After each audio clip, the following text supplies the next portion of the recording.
Hello friends, welcome back to my channel.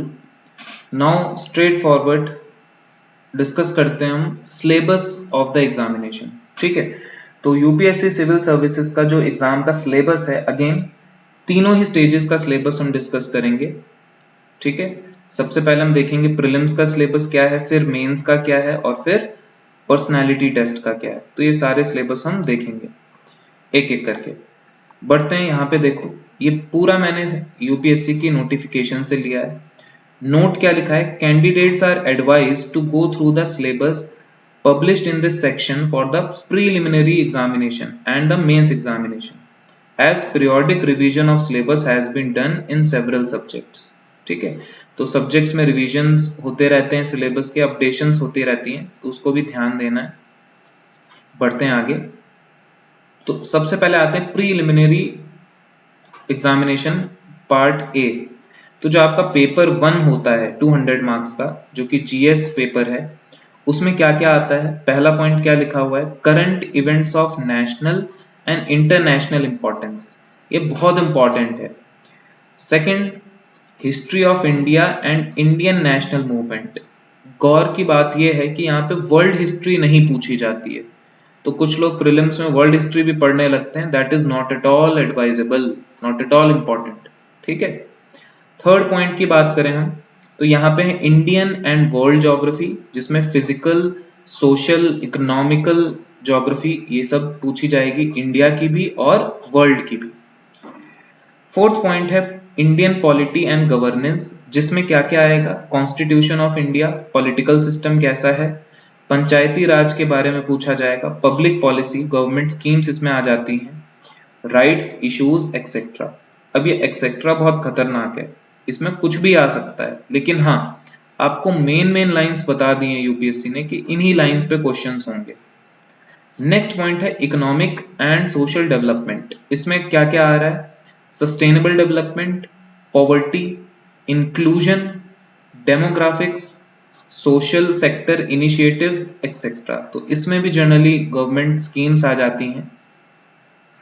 ठीक है, now आगे बढ़ते हैं। नेक्स्ट पॉइंट है general issues on environment, ecology, biodiversity, climate change. और यहाँ पे क्या क्या लिखा है, that do not require subject specialisation. लेकिन ये केवल आधी अधूरी बात है, ऐसे क्वेश्चंस भी आते हैं जिसमें जो सब्जेक्ट एक्सपर्ट होते हैं वो भी उस क्वेश्चन को सॉल्व नहीं कर सकते।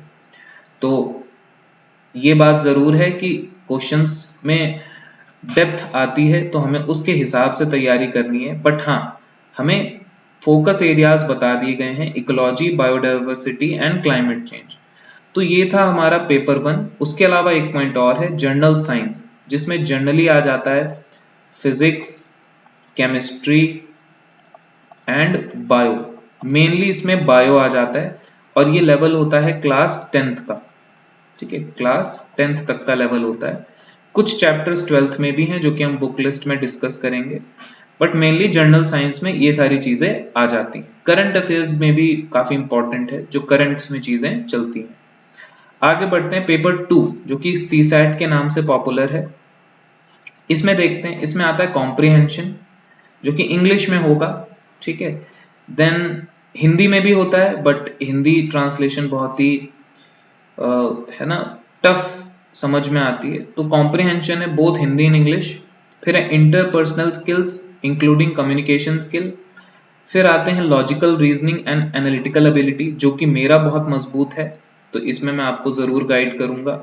मैथमेटिक्स आती है इसमें, general decision making and problem solving questions आते हैं, मेंटल एबिलिटी आती है, और बेसिक न्यूमरेसी, जिसमें क्या क्या है, नंबर्स हैं, उनका रिलेशंस हैं, ऑर्डर ऑफ मैग्नीट्यूड है, और इंपॉर्टेंट ये है कि क्लास 10th लेवल का है। अब ये भी थोड़ा सा धोखे में रखने वाली बात है, बिकॉज अगर आप पिछले 2-3 साल के सीसैट के पेपर देखें, तो ये क्लास 10th लेवल से तो किसी भी मायने में नहीं दिखता है। बड़े बड़े आईआईटियंस भी इसको क्रैक नहीं कर पा रहे हैं। ठीक है, लेकिन हाँ, ये डरने वाली बात नहीं है, थोड़ा सा प्रैक्टिस आप करोगे तो केवल आपको 67 मार्क्स ही तो लाने हैं 200 में से, वो आप पहुंच जाओगे। ठीक है, और डाटा इंटरप्रिटेशन भी होता है, जिसमें charts, graphs, tables, data sufficiency के क्वेश्चंस होते हैं, जो कि लगभग क्लास 10th लेवल के आते हैं।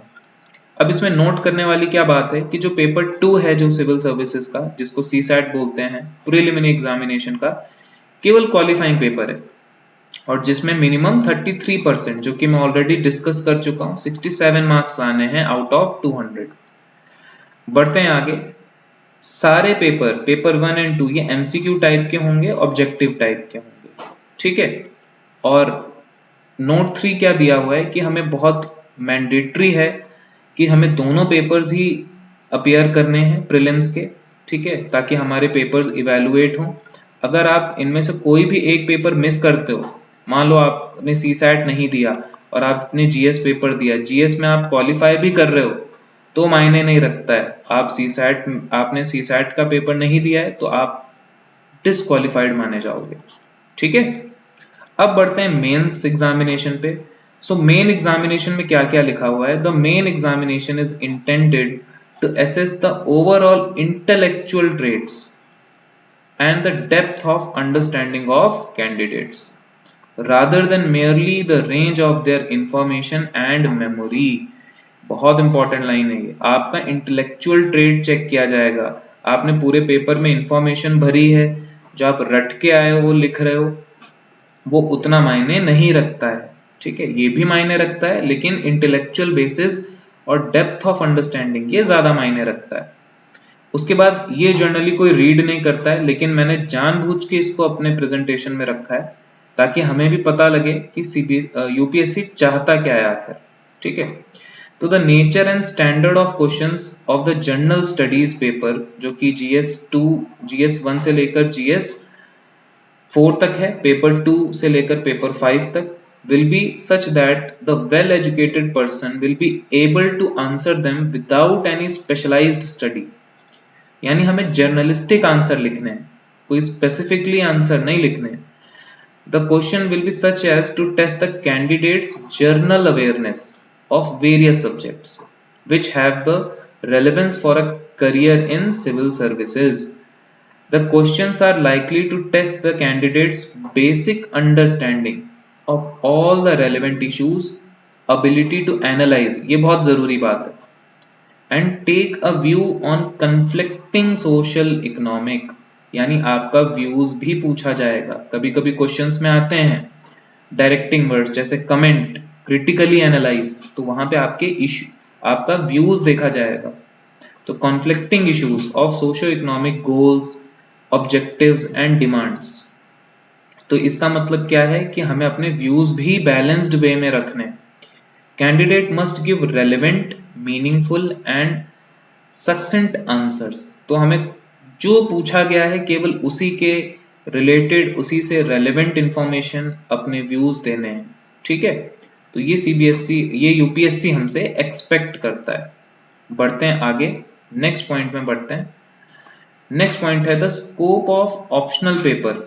The scope of optional papers, that is paper 6 and 7 जो आप ऑप्शनल चुनोगे for the examination is broadly of the honours degree level, ठीक है। ये ऑनर्स डिग्री लेवल का होगा, a level higher than bachelors degree and lower than masters degree, यानी bachelor से अप एंड मास्टर से डाउन।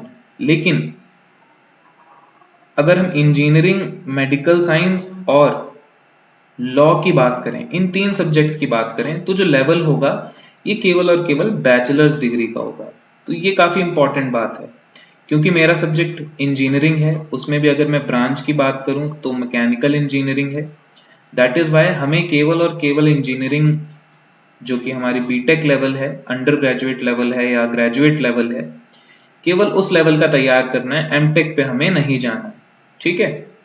और बाकी जिन्होंने पॉलिटिकल साइंस, इकोनॉमिक्स ये सब जो लेंगे, इनको इन सब्जेक्ट्स को आपको मास्टर्स से कम लेकिन बैचलर से ज्यादा यानी ऑनर्स लेवल का तैयार करना पड़ेगा। तो ये इंपॉर्टेंट, ठीक है। अब बात करते हैं क्वालिफाइंग पेपर्स की। तो क्वालिफाइंग पेपर्स जैसे कि मैंने बताया था, पेपर ए और बी आपका एक इंडियन लैंग्वेज होगा और एक इंग्लिश होगा। इस पेपर का एम है कि कैंडिडेट्स की एबिलिटी चेक की जाए रीडिंग में, ठीक है, राइटिंग में, अंडरस्टैंड कितना करते हैं, ठीक है, और अपने आइडियाज को कितना क्लियरली और करेक्टली एक्सप्रेस कर पाते हैं, both in English as well as जो आपकी दूसरी इंडियन कंसर्न लैंग्वेज है। अब इसमें क्या क्या पूछा जाएगा वो भी इंपॉर्टेंट देख लेते हैं। तो इसमें पहला पॉइंट है कॉम्प्रीहेंशन। ठीक है, अगर इंग्लिश का पेपर है तो इंग्लिश में, और आपका दूसरा इंडियन लैंग्वेज है, जैसे मैंने लिया है हिंदी, तो हिंदी में। प्रिसिज राइटिंग में एक शॉर्ट समरी लिखनी पड़ती है आपको। यूसेज और वोकेबलरी भी पूछी जाएगी और शॉर्ट एसेज भी पूछे जाएंगे। ठीक है, तो सिमिलर यहाँ पे भी है, इंडियन लैंग्वेज में भी एक पॉइंट इंपॉर्टेंट है, translation from English to Indian language and vice versa. यानी आपको इंग्लिश में हो सकता है कोई सेंटेंस दे दिया जाए, और आपको जो भी आपकी लैंग्वेज है, अगर हिंदी है तो हिंदी, या अगर कोई भी रीजनल लैंग्वेज है तो उसमें ट्रांसलेशन को भी बोला जा सकता है। तो ये पॉइंट एक्स्ट्रा है फॉर नोट, बाकी सब तो सेम है। अगेन जो मैं ऑलरेडी बता चुका हूं कि इंडियन लैंग्वेज पेपर जो होगा और इंग्लिश जो होगा, ये मेट्रिकुलेशन या फिर 10th क्लास लेवल का होगा। ठीक है, और केवल क्वालिफाइंग नेचर का होगा। इसके मार्क्स जो हैं वो मेरिट में या रैंकिंग में काउंट नहीं होंगे, बहुत इंपॉर्टेंट है। ठीक है, उसके बाद क्या लिखा हुआ है, note 2, the candidates will have to answer the English and Indian language papers in English and the respective language except where translation is involve. देखिए, अगर आपने इंग्लिश लैंग्वेज लिया है तो उसमें सारे अक्षर आपको इंग्लिश के ही लिखने हैं, और अगर आपने हिंदी लिया है तो सारे हिंदी ही लिखने हैं। अगर आपने वहां पे लैंग्वेज में कुछ गड़बड़ी की तो एक यूपीएससी का नॉर्म है पेनल्टी मार्क्स, 5 से 10 मार्क्स पेनल्टी के भी है ना, कट किए जाते हैं। तो उसमें क्या होगा, अगर आपके 5 से 10 मार्क्स इसमें कट हो गए तो बहुत दुख होता है। ठीक है, इसलिए अबाइड बाय द रूल्स, ये नोट काफी इंपॉर्टेंट है। जहां पे ट्रांसलेशन बोला गया है कि आपको लेट सपोज ट्रांसलेट करना है कॉन्फिडेंस, है ना, कॉन्फिडेंस को हिंदी में ट्रांसलेट करना है, तो आप क्या लिखोगे, कॉन्फिडेंस, इसका मीनिंग है आत्मविश्वास, है ना, ये आप लिख दोगे, कोई दिक्कत वाली बात नहीं है। तो यहाँ पे आपने हिंदी के पेपर में इंग्लिश लिख दिया चलेगा, लेकिन इसके अलावा अगर आप कुछ और लिखते हो तो वो आपका पेनल्टी के फॉर्म में कट किया जा सकता है मार्क्स। ठीक है, फिर आते हैं मेन, जो अब मेन पेपर स्टार्ट हो रहे हैं। ठीक है, जो काउंट होंगे for the purpose of ranking और मेरिट। तो अब देखते हैं इसमें अगर हम बात करें तो पेपर 1 है हमारा ऐसे। अब ऐसे में क्या क्या आता है, candidates may be required to write essays on multiple topics. They will be expected to keep closely to the subject of essay to arrange their ideas in orderly fashion and write concisely. Credit will be given for effective and exact expression. अब जो words मैंने circle किए हैं यही ऐसे के main points हैं। पहला, मल्टीपल टॉपिक्स। अब टॉपिक्स कुछ भी हो सकते हैं, ऐसे रिलेटेड में कुछ भी टॉपिक्स आ सकता है, economy, agriculture, geography, society, child, women, education, health, कुछ भी आ सकता है। और अगर पिछले साल के आप देखें तो उसमें तो सारे थोड़ा साइकोलॉजिकल ऐसे आ रहे हैं, है ना, थोड़ा सा वेग एसेज आ रहे हैं, ओपन एंडेड एसेज आ रहे हैं। तो आपको अपने आइडियाज को एक ऑर्डर में अरेंज करना आना चाहिए, और आपको कंसाइसली लिखना है, आलतू फालतू की चीजें नहीं लिखनी जो कि उस टॉपिक से मैटर नहीं करती, और इफेक्टिव और एग्जैक्ट एक्सप्रेशन देना है। यानी यहाँ पे ग्रामर की गलती भी मिनिमाइज, मतलब मिनिमम रखनी है, और ना रखें तो ज्यादा बेटर है। ठीक है, ग्रामर की गलतियां नहीं होनी चाहिए। तो जनरली इसमें 2 सेक्शन होते हैं, सेक्शन ए और सेक्शन बी। ठीक है, और ये भी 125 मार्क्स का होता है, ये भी 125 मार्क्स का होता है। इसमें 4 ऑप्शंस आपको देते हैं, उनमें से एक ऐसे चुनना है, और इसमें भी 4 ऑप्शंस देते हैं आपको, इनमें से एक ऐसे चुनना है। जनरली इस पैटर्न पे आपको 2 ऐसे लिखने पड़ते हैं, और दोनों ही 125 मार्क्स ईच के होते हैं। ये फिलहाल अभी तक का ऐसा ही पैटर्न है, फ्यूचर में अगर चेंज होता है तो बात अलग है, लेकिन फिलहाल ऐसे ही है। अब बात करते हैं जीएस पेपर 2, जो कि जीएस पेपर 1 जिसको पेपर 2 कहा जाता है। ठीक है, आप इसमें नंबर से कंफ्यूज मत होना, ये सेकंड पेपर आप देंगे, लेकिन नाम है जीएस 1। इसमें मेनली क्या क्या पूछा जाता है, Indian heritage, culture, history, geography and world society. ठीक है, ज्योग्राफी वर्ल्ड की और इंडिया की और प्लस सोसाइटी। अब इसमें क्या क्या कवर होगा ये हम डिटेल में एनालिसिस करते हैं, ठीक है। बहुत लोग सिलेबस बगैर देखे ही तैयारी शुरू कर देते हैं, जो कि बिल्कुल एडवाइजेबल नहीं है। आपको सिलेबस और प्रीवियस ईयर क्वेश्चंस, ठीक है, सिलेबस और प्रीवियस ईयर क्वेश्चंस इसको अपने पास हमेशा रखना है, यही आपके गाइडिंग लाइंस है इस एग्जाम में। तो विदाउट वेस्टिंग टाइम बढ़ते हैं आगे। पहला पॉइंट है Indian culture will cover salient aspects of art forms, literature, architecture from ancient to modern times, ठीक है। तो ये कल्चर वाला पार्ट आ गया जिसमें आपको आर्ट, लिटरेचर और आर्किटेक्चर ये कवर करना है, ठीक है। फिर आते हैं मॉडर्न इंडियन हिस्ट्री में, इसमें आपको लगभग middle of the 18th century यानी 1750s के बाद अंटिल प्रेजेंट, यहाँ पे आपको इवेंट्स मेजर करने हैं, पर्सनालिटीज देखनी है और इश्यूज जो मेजर हुए हैं उस पर आपको कमांड हासिल करनी है। नेक्स्ट पॉइंट है फ्रीडम स्ट्रगल, जो कि मोस्ट इंपॉर्टेंट टॉपिक है। उसमें क्या क्या वेरियस स्टेजेस थे, किन लोगों ने क्या क्या कॉन्ट्रीब्यूशंस किए, है ना, Bhagat Singh, Jawaharlal Nehru and so on, Mahatma Gandhi और डिफरेंट जो रेवोल्यूशनरीज थे उनका क्या रोल था, different different parts of the world. Generally इसमें कॉमन थीम्स पूछी जाती हैं, लेकिन कई बार जो ऐसे लोगों के बारे में पूछ लिया जाता है जिन पे लोग ज्यादा ध्यान नहीं देते, ठीक है। तो आपको पर्सनालिटी और उनके कॉन्ट्रीब्यूशंस इनको कवर करना है। नेक्स्ट पार्ट है post independence consolidation and recognition and reorganisation within the country. तो ये 1947 से अब तक की बात है यहाँ पे, ठीक है। फिर आते हैं हिस्ट्री ऑफ द वर्ल्ड। अब इसमें आपको पूरी दुनिया की डिटेल्ड हिस्ट्री नहीं पढ़नी है, हमें केवल बेसिक इवेंट्स पे ध्यान रखना है, otherwise history of the world will be a never ending topic, ठीक है। तो 18th सेंचुरी यानी 1700s के बाद की अगर हम बात करें तो जो जो चीजें हुई हैं उन पे हमें विशेष ध्यान देना है। जैसे कि इंडस्ट्रियल रेवोल्यूशन हुआ था, वर्ल्ड वॉर हुए थे। अब वर्ल्ड वॉर होगा तो क्या होगा, अपनी बाउंड्रीज को विड्रॉ किया जाएगा, कॉलोनाइजेशन होगा जैसे इंडिया का हुआ, कॉमनवेल्थ कंट्रीज का हुआ, फिर डीकोलोनाइजेशन हुआ, फिर इसी दौरान कुछ पॉलिटिकल फिलोसफीज इमर्ज हुई जैसे कि कम्युनिज्म क्या होता है, कैपिटलिज्म क्या होता है, सोशलिज्म क्या होता है ना।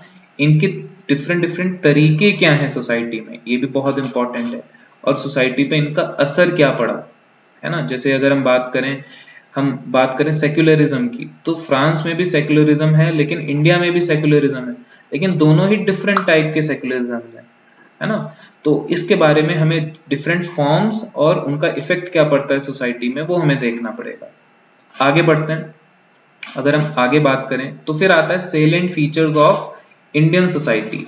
अब इसमें सोसाइटी के डिफरेंट फॉर्म्स क्या हैं, डाइवर्सिटी खास करके इंडिया की, तो India is a diverse country, तो उसमें हमें उनके फीचर्स के बारे में पढ़ना है। वुमेन्स का क्या रोल है, वुमेन ऑर्गेनाइजेशंस का क्या रोल है, पॉपुलेशन और उसके रिलेटेड इश्यूज क्या हैं, पॉवर्टी क्या है, उनका डेवलपमेंट हम कैसे कर सकते हैं, अर्बनाइजेशन क्या है, उनकी प्रॉब्लम्स और उनके रेमेडीज, ये सारे इश्यूज हमें कवर करने हैं।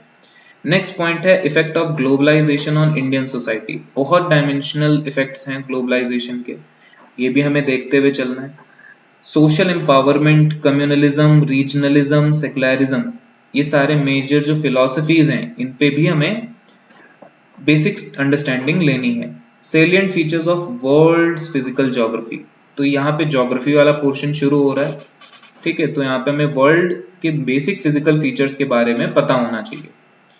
फिर आता है डिस्ट्रीब्यूशन ऑफ की नेचुरल रिसोर्सेज, जैसे कि बहुत सारे गोल्ड, कोल, आजकल लिथियम आयन बैटरी की बहुत बात चल रही है, तो इनका वेरियस डिस्ट्रीब्यूशन क्या क्या है वर्ल्ड लेवल पे, है ना। साउथ एशिया में क्या है, इंडियन सब कॉन्टिनेंट में कहाँ कहाँ पे है, फैक्टर्स रिस्पॉन्सिबल क्या क्या हैं ताकि वो लोकेट होते हैं, प्राइमरी, सेकेंडरी, टर्शरी इंडस्ट्रीज कहाँ पे लोकेट होती हैं, क्यों होती हैं, है ना, डिफरेंट डिफरेंट पार्ट्स में। और मेनली फोकस करना है इंडिया पे बिकॉज ये इंडिया का एग्जाम है, ठीक है। वर्ल्ड लेवल पे जो करंट अफेयर्स पे है वो देखना है और इंडिया लेवल पे हमें मेनली देखना है। लास्ट पॉइंट आता है जियो फिजिकल फिनोमिना, जैसे कि earthquake, tsunami, volcanic eruption, cyclone, ये सब देखेंगे हम। उसके बाद कुछ ज्योग्राफिकल फीचर्स और उनकी लोकेशंस जहाँ पे हैं, उनमें क्या क्या चेंजेस आ रहे हैं जो कि हमारे लिए इम्पोर्टेंट है, है ना। जैसे अभी हिमालयाज में ग्लेशियर्स पिघल रहे हैं, एंटार्क्टिका में ग्लेशियर्स पिघल रहे हैं, जिसकी वजह से लैंडस्लाइड्स या अचानक से फ्लड आ जाता है। 2012 या 13 में आई थिंक जो केदारनाथ में आया था, सबको पॉपुलरली पता ही है ना। तो ये सारे पैटर्न्स हैं, including water bodies and fauna of such changes. तो फ्लोरा और फाउना पे भी क्या असर पड़ता है, ये भी हमें देखना है। तो ये रही बात GS1 की, जिसमें मेनली इंडिया का art and culture, history, geography और सोसाइटी के बारे में हमें पूछा जाएगा। अब आते हैं पेपर 3 पे, जिसको हम GS पेपर 2 कहते हैं। ठीक है, तो इसमें अगर हम बात करें पेपर 2 में, इसमें क्या क्या पूछा जाएगा, governance, constitution, polity, social justice और इंटरनेशनल रिलेशन। इसमें अगर हम बात करें तो इंडिया का कॉन्स्टिट्यूशन क्या है, हिस्ट्री क्या है उसकी, फीचर्स क्या है, एवोल्यूशन कैसे हुआ इसका, कितने अमेंडमेंट्स हैं, अब सारे नहीं रटने हैं, कुछ इंपॉर्टेंट हैं, सिग्निफिकेंट प्रोविजंस और बेसिक स्ट्रक्चर। अब बेसिक स्ट्रक्चर कुछ भी नहीं है, ये जो सुप्रीम कोर्ट बताता है that is only the basic structure, कहीं पे रिटर्न नहीं है। ठीक है, उसके बाद फंक्शन क्या है, रिस्पॉन्सिबिलिटी क्या है यूनियन की, स्टेट्स की, इश्यूज क्या हैं, चैलेंजेस क्या हैं हमारे फेडरल स्ट्रक्चर में, पावर्स का डिस्ट्रीब्यूशन कैसे हुआ है, फाइनेंसेस का डिस्ट्रीब्यूशन कैसे हुआ है लोकल लेवल पे, पंचायती राज पे, है ना, और चैलेंजेस क्या क्या है।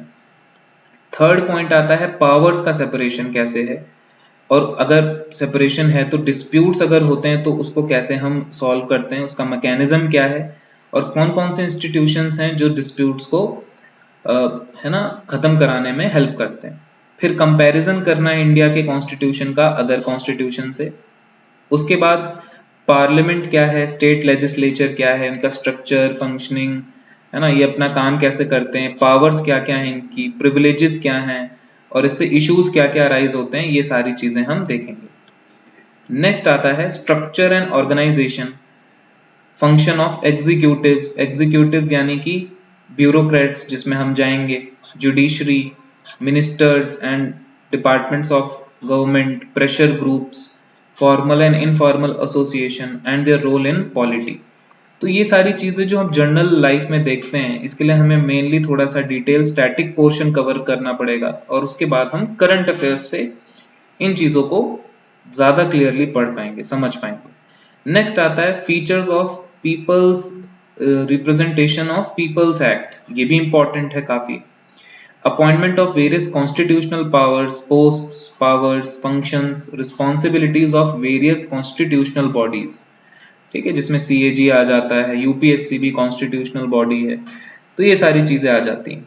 फिर statutory, regulatory, various quasi judicial bodies, है ना। अब जैसे NGT है, ये क्वासी जुडिशियल बॉडी है। तो इसी तरीके से हम पढ़ेंगे। ठीक है, सब आएगा, इसमें कोई कंफ्यूज नहीं होना है, हम लोग पढ़ेंगे, मुझे भी ज्यादा भी डिटेल में नहीं पता। गवर्नमेंट पॉलिसीज के बारे में, intervention for development in various sectors. ठीक है, उसके बाद इश्यूज जो कि आएंगे डिजाइन और इम्प्लीमेंटेशन करते वक्त, वो सब ध्यान में रखना है। फिर डेवलपमेंट प्रोसेसेस के बारे में देखेंगे, इंडस्ट्री के बारे में देखेंगे, NGOs का क्या रोल है, सेल्फ हेल्प ग्रुप्स का क्या रोल है ना, और एसोसिएशंस जो बनती हैं डोनर्स की, चैरिटीज की, institutional and other stakeholders, इसके बारे में भी हमें ध्यान देना है। देन आगे बढ़ते हैं, फिर आता है वेलफेयर स्कीम्स। तो हर साल वेलफेयर स्कीम से भी क्वेश्चंस आते हैं, जो कि vulnerable sections of the population के लिए लॉन्च होती हैं। मेनली फोकस करना है हमें सेंटर पे। ठीक है, और अगर कोई सेंटर ड्रिवन है तो स्टेट पे, जनरली स्टेट पे हमें फोकस नहीं करना होता है।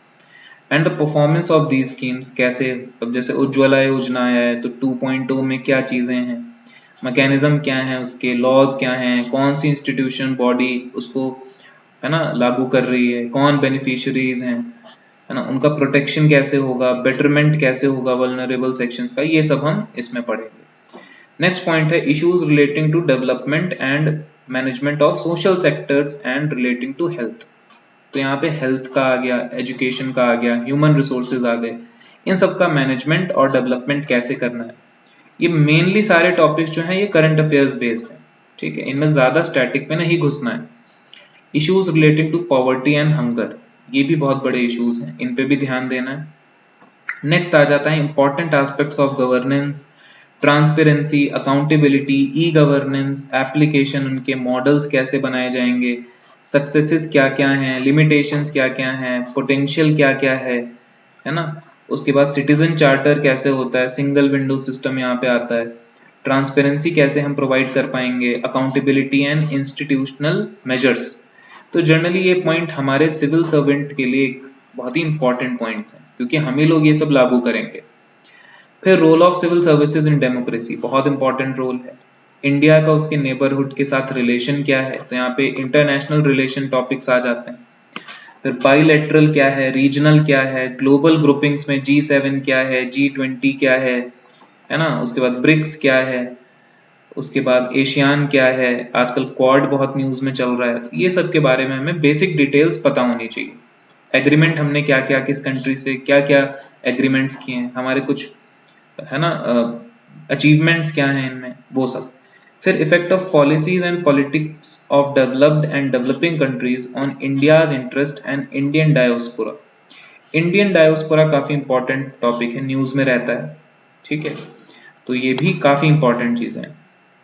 फिर इंटरनेशनल इंस्टीट्यूशंस जो इंपॉर्टेंट हैं, जैसे ICJ काफी इंपॉर्टेंट था, international court of justice, UN, ठीक है, WTO, international monetary fund, world bank, इन सब के बारे में, ठीक है। और उनका स्ट्रक्चर क्या है और वो किन किन ग्रुप्स को मैंडेट मींस रिप्रेजेंट करते हैं, वो सब चीजें हम यहाँ पे देखेंगे। तो ये था पेपर 3 या GS पेपर 2। अब आते हैं पेपर 4 पे। पेपर 4 जो है that is GS3, it is popularly known as, है ना। तो इसमें क्या क्या आएगा, technology development, economic development, biodiversity, environment, security और डिजास्टर मैनेजमेंट। तो ये भी काफी इंपॉर्टेंट पेपर है, ठीक है। अगेन मेजरली बेस है ऑन करंट अफेयर्स। तो Indian economy, issues relating to planning, mobilisation of resources, growth and development and employment, तो ये सारी चीजें यहाँ पे देखेंगे हम। इंक्लूसिव ग्रोथ क्या होता है, उससे इश्यूज क्या क्या हैं, गवर्नमेंट बजटिंग कैसे होती है, तो यहाँ पे हमें इकोनॉमिक सर्वे, है ना, इको सर्वे और जो बजट है उस साल का, ये हमें ध्यान में रखना है। फिर क्रॉपिंग पैटर्न्स क्या क्या होते हैं हमारे देश में, इरिगेशन डिफरेंट टाइप्स के क्या क्या हैं, स्टोरेज कैसे करते हैं, ट्रांसपोर्ट कैसे करते हैं, मार्केटिंग कैसे होती है, ठीक है, इश्यूज रिलेटिंग टू दिस, और टेक्नोलॉजी का कैसे इस्तेमाल कर सकते हैं फार्मर्स के लिए। आजकल बहुत सारे एप्स आ रहे हैं फार्मर्स के सॉइल के लिए, उनको क्लाइमेट के बारे में बताने के लिए, तो ये सब हमारे न्यूज में चलता रहता है।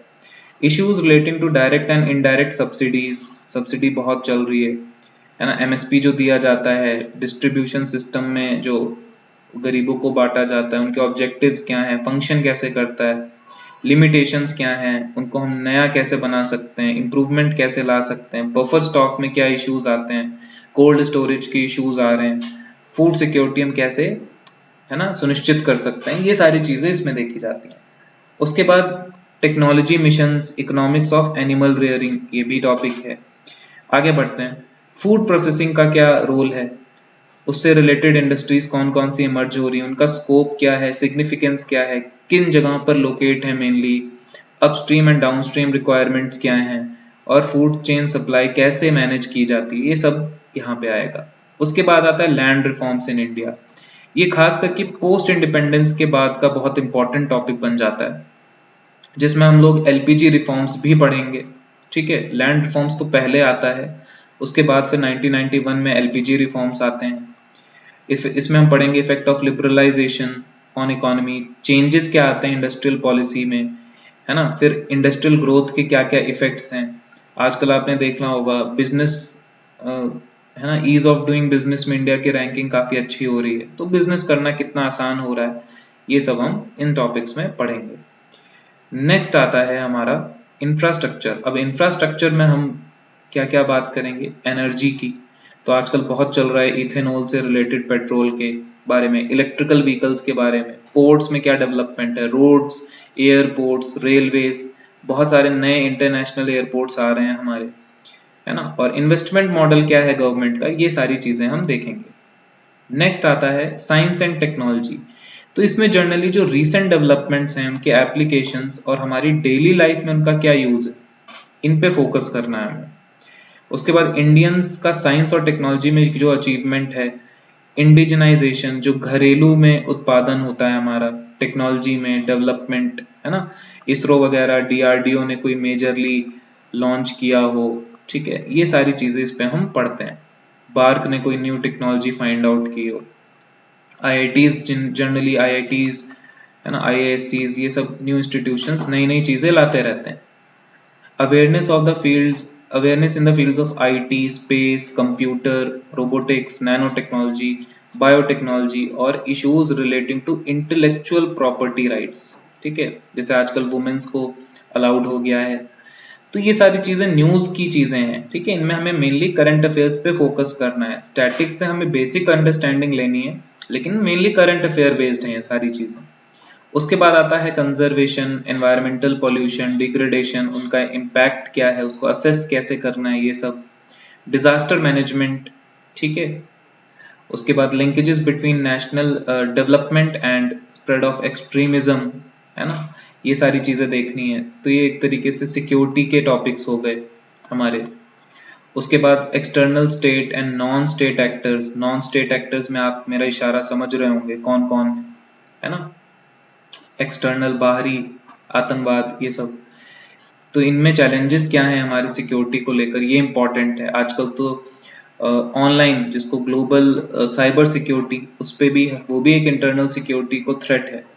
तो चैलेंजेस क्या हैं, कम्युनिकेशन नेटवर्क क्या है, मीडिया का क्या रोल है, सोशल नेटवर्किंग पे बहुत सारी नई नई चीजें आ रही हैं, ओटीटी को कैसे रेगुलेट किया जाए, है ना, बेसिक्स ऑफ साइबर सिक्योरिटी क्या है, मनी लॉन्ड्रिंग क्या है, हवाला क्या है, ये सब क्या होता है और इनके प्रिवेंशन क्या है, ये सब इस टॉपिक में आ जाता है। उसके बाद सिक्योरिटी चैलेंजेस क्या क्या है, उनको मैनेज कैसे करना है, खास करके बॉर्डर एरियाज में, है ना, और क्राइम कैसे डील करें टेररिज्म के साथ, वेरियस सिक्योरिटी फोर्सेस और इनकी एजेंसीज और उनका मैंडेट, ठीक है, army, navy, air force, ITBP, CRPF, NIA, SPG, है ना, बहुत सारी सिक्योरिटी फोर्सेस हैं, बीएसएफ एंड सो ऑन। तो ये सारे मेनली करंट अफेयर्स के टॉपिक्स हैं, इनको हम आसानी से प्रिपेयर कर सकते हैं, ठीक है। फिर आता है पेपर 5 जिसको हम बोलते हैं GS paper 4, ethics, integrity and aptitude. अब इसमें क्या क्या चीजें हैं वो काफी इंपॉर्टेंट हैं, सोचने वाली हैं। This paper will include questions to test the candidates attitude,